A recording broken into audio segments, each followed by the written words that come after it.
Rhapsody of realities आज Tuesday 30 मार्च 2021 मंगलवार 30 मार्च 2021। आज रैप्सोडी ऑफ रियलिटीज़ में पास्टर क्रिस ओयाखिलोमे द्वारा जो वचन हमको सीखने के लिए मिलता है वो 1 कोरिन्थियंस 1 चैप्टर 30 वर्स में से लिया गया है। पहला कोरिन्थियों की पत्री पहला अध्याय 30 वचन से लिया गया है।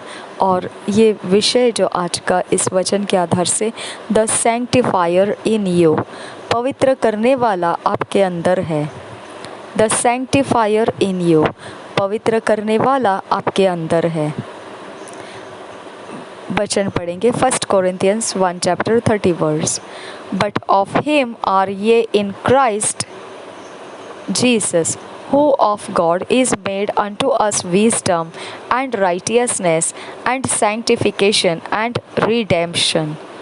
और एक बार पढ़ेंगे, but of him are ye in Christ Jesus, who of God is made unto us wisdom and righteousness and sanctification and redemption। पहला कोरिन्थियों की पत्री एक अध्याय का 30 वचन। परंतु उसी की ओर से तुम मसीह यीशु में हो, जो परमेश्वर की ओर से हमारे लिए ज्ञान ठहरा, अर्थात धर्म और पवित्रता और छुटकारा। परंतु उसी की ओर से तुम मसीह यीशु में हो, जो परमेश्वर की ओर से हमारे लिए ज्ञान ठहरा, अर्थात धर्म और पवित्रता और छुटकारा।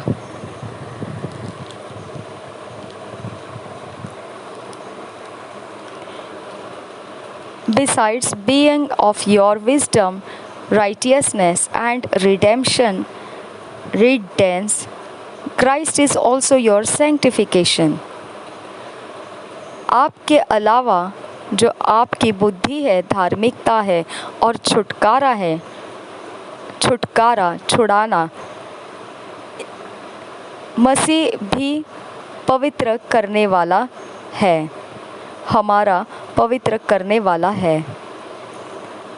The word sanctification used in our opening verse refers to the act of or process of making holy or setting apart unto God for His eternal purpose। जो पवित्र करना, यह जो शब्द है, यह जो हमारे शुरुआती वचन के अंदर संबोधित किया गया, यह एक क्रिया है या फिर ये एक प्रक्रिया है जो हमको पवित्र करती है या फिर हमें परमेश्वर के लिए अनंत काल के उद्देश्य से अलग कर लेती है। It's translated from the Greek word hagiasmos, which means a purifier। यह भाषांतर किया गया यूनानी शब्द में हगियास्मोस ऐसा उसका शब्द है, जिसका मतलब है शुद्ध करने वाला। So the sanctifier has come to live in you। तो फिर यह जो पवित्र करने वाला है वह आपके अंदर रहने के लिए आया है। Christ is not in you, trying to sanctify you। He has sanctified you and continues to sanctify everything you do। मसीह आपके अंदर इसलिए नहीं आया है कि वह प्रयत्न करता रहे आपको पवित्र करने के लिए, वह आपको पवित्र कर चुका है और पवित्र सब कुछ वो आपके जो भी करते हैं उसके विषय में वो भी लगातार पवित्र करता रहता है। जो भी आप करते हैं उसको भी वो लगातार पवित्र करता रहता है। He is your separator। He has separated you from the rest of the world, from sin and evil unto the glorious liberty of the sons of God। वो हमारा अलग करने वाला है और वह हमें जो जगत में है सब कुछ से अलग करता है। पाप से अलग करता है, दुष्टता से, बुराई से अलग करता है, उसके महिमामय स्वतंत्रता में जो परमेश्वर के पुत्रों के लिए है। Hallelujah. Just as you are required to activate wisdom by speaking wisdom, you are also required to speak sanctification, words that cleanse and purify.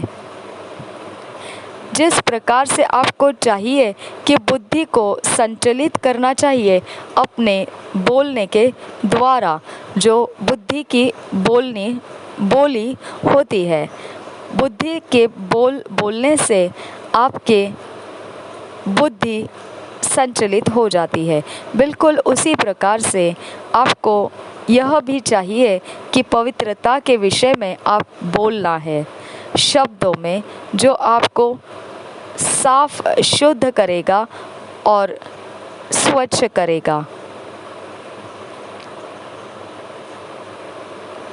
Recall what Paul said in 1 Timothy 4 chapter 4 and 5 verse.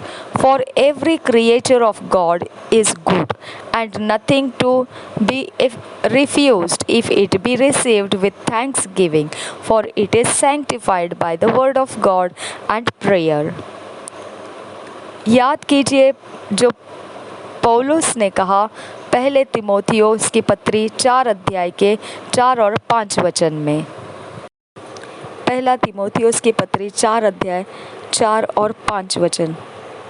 क्योंकि परमेश्वर की सृजी हुई हर एक वस्तु अच्छी है और कोई वस्तु अस्वीकार करने के योग्य नहीं, पर यह कि धन्यवाद के साथ खाई जाए, क्योंकि परमेश्वर के वचन और प्रार्थना के द्वारा शुद्ध हो जाती है।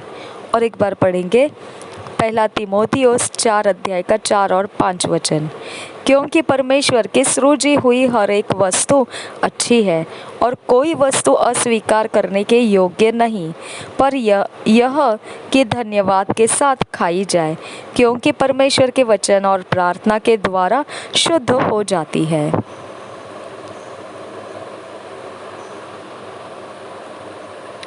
You can purify or sanctify anything that belongs to you with the word of God and prayer. आप शुद्ध कर सकते हैं और पवित्र कर सकते हैं कुछ भी को जो आपसे संबंधित रखता है, और वचन के जो परमेश्वर का वचन है और प्रार्थना है उसके द्वारा आप कुछ भी जो आपसे संबंधित रखता है वो आप शुद्ध कर सकते हैं, और या फिर आप उसे पवित्र भी कर सकते हैं। The Lord Jesus said in John 15:3, Now ye are clean through the word which I have spoken unto you. प्रभु यीशु ने ऐसा कहा यूहन्ना के 15 अध्याय के 3 वचन में। तुम तो उस वचन के कारण जो मैंने तुमसे कहा है शुद्ध हो। और एक बार पढ़ेंगे यूहन्ना 15 अध्याय 3 वचन। तुम तो उस वचन के कारण जो मैंने तुमसे कहा है शुद्ध हो। Jesus has gone to heaven, but he lives in and through you today. प्रभु यीशु मसीह स्वर्ग में चला गया है, परंतु वह जीता है हमारे अंदर और हमारे द्वारा आज भी। You are the one bearing those wonderful sanctifying words today. आप वो हो जो आपके अंदर सुंदर पवित्रताई के शब्दों को लिए हुए हो आपके अंदर। Keep speaking words of blessings to cleanse and sanctify your environment. बोलते रहिए उन शब्दों को जो आशीषमय है, स्वच्छ करने के लिए, शुद्ध करने के लिए और पवित्र करने के लिए आपके वातावरण को। As you speak, people are purified. They are transformed from glory to another. जैसे आप बोलते हो तो लोग उसके कारण शुद्ध होते हैं और वह परिवर्तित भी होते हैं महिमा से दूसरे तरफ।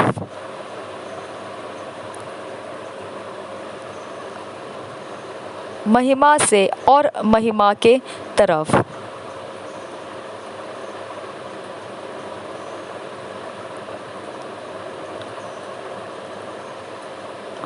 Hebrews 2:11 says, "For both he that sanctifieth and they who are sanctified are all of one, for which cause he is not ashamed to call them brethren." इब्रानी के 2 अध्याय के 11 वचन इस प्रकार से कहता है। इब्रानी का 2 अध्याय उसका 11 वचन,